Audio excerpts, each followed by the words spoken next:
Assalamualaikum warahmatullahi wabarakatuh. Perkenalkan, nama saya Jeni Dwi Adi Nugroho dari kelas X MIPA 4 nomor absen 30. Di sini saya akan mempresentasikan tentang kehidupan ekonomi dan peninggalan kerajaan di Papua. Nah, yang pertama adalah apa aja yang terjadi pada saat itu. Nah, pada saat itu terdapat beberapa pedagang muslim yang singgah di Papua untuk melakukan kegiatan ekonomi. Selain itu, di daerah Papua memiliki kekayaan tambang dan rempah-rempah yang sangat melimpah. Nah, itu yang menyebabkan para pedagang mampir ke daerah tanah Papua. Dan untuk peninggalan Islam di tanah Papua tidak sebanyak daerah lain, namun tidak menutup kemungkinan bahwa tidak memiliki peninggalan Islam sama sekali. Ada beberapa peninggalan Islam di Papua, misalnya saja Masjid Tunas Gain. Untuk berikutnya adalah siapa saja yang terlibat pada masa itu. Yang terlibat pada masa itu adalah Raja Patipi sebagai Raja di Fakfak, dan berikutnya adalah Sultan Ibnu Mansur, Sultan Tidore 10 yang melakukan ekspedisi ke tanah Papua. Berikutnya adalah para pedagang muslim yang menyebarkan agama Islam antara lain dari Bugis, Buton, Ternate. Nah, mereka itu menambah keturunan dan akhirnya juga menyebarkan agama Islamnya dan lama-lama berkembang di tanah Papua. Berikutnya adalah Raja Wertuar 7. Yang berikutnya adalah kapan sih peristiwa itu terjadi?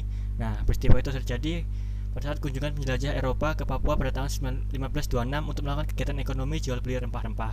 Nah, pada pertengahan abad 15-nya diperkirakan sebagai awal masuknya Islam sekaligus awal mula perdagangan rempah-rempah terjadi. Karena sejak jelajah Eropa datang dan mengetahui kekayaan rempah-rempah yang melimpah menyebabkan banyak pedagang mampir ke situ. Berikutnya adalah tahun 1214 diperkirakan sebagai awal masuknya beberapa kitab dan manuskrip kuno berhuruf Arab yang menjadi peninggalan kerajaan Islam di zaman kerajaan Papua. Yang berikutnya adalah di mana peristiwa itu terjadi. Peristiwa itu terjadi di daerah Sorong dan Fakfak sebagai awal masuknya Islam dan penyebarannya yang menyebabkan beberapa peninggalan berpusat di sana. Berikutnya terdapat living monument yang merupakan makanan Islam yang terkenal di masa lampau yang masih bertahan sampai hari ini di daerah Papua kuno, di desa Sanwe, Lapintal, dan Beo di distrik Waigeo. Berikutnya adalah naskah-naskah dari Raja Ampat, teks kuno yang lainnya berada di beberapa masjid kuno di daerah tanah Papua.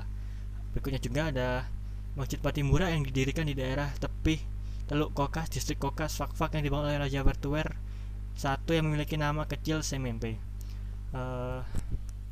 Berikutnya adalah penemuan 8 masjid kuno yang menjadi peninggalan sejarah Islam di tanah Papua. Dan berikutnya adalah beberapa kerajaan Islam di Papua menjadi pusat perdagangan rempah-rempah dikarenakan letak geografisnya yang sangat strategis dan merupakan jalur perdagangan rempah-rempah. Nah, seperti yang dibahas pertama tadi, karena rempah-rempah yang melimpah, akhirnya banyak para pedagang dari Eropa yang datang ke tanah Papua untuk melakukan kegiatan ekonomi dan akhirnya menjadi pusat perdagangan rempah-rempah di Indonesia. Berikutnya adalah beberapa adat dan kebudayaan yang tetap terjaga hingga saat ini karena hal itu terus diturunkan secara turun-temurun. Nah, jadi kebudayaannya tetap awet gitu. Berikutnya adalah bagaimana kerajaan Islam Papua dapat dikenal sebagai pusat rempah-rempah akibat jelajah dari Eropa tadi yang datang untuk kegiatan ekonomi dan mengetahui sumber dan potensi kekayaan alam yang sangat melimpah dan menyebabkan mereka akhirnya datang terus ke sana dan menjadikannya sebagai pusat perdagangan rempah-rempah. Beberapa daerah menjadi pusat perdagangan akibat kekayaan rempah-rempah dan pertambangan sangat melimpah. Pertambangan itu pun sampai sekarang tetap ada dan menjadi yang terbesar salah satunya. Sekian presentasi dari saya, kurang lebihnya mohon maaf. Assalamualaikum warahmatullahi wabarakatuh.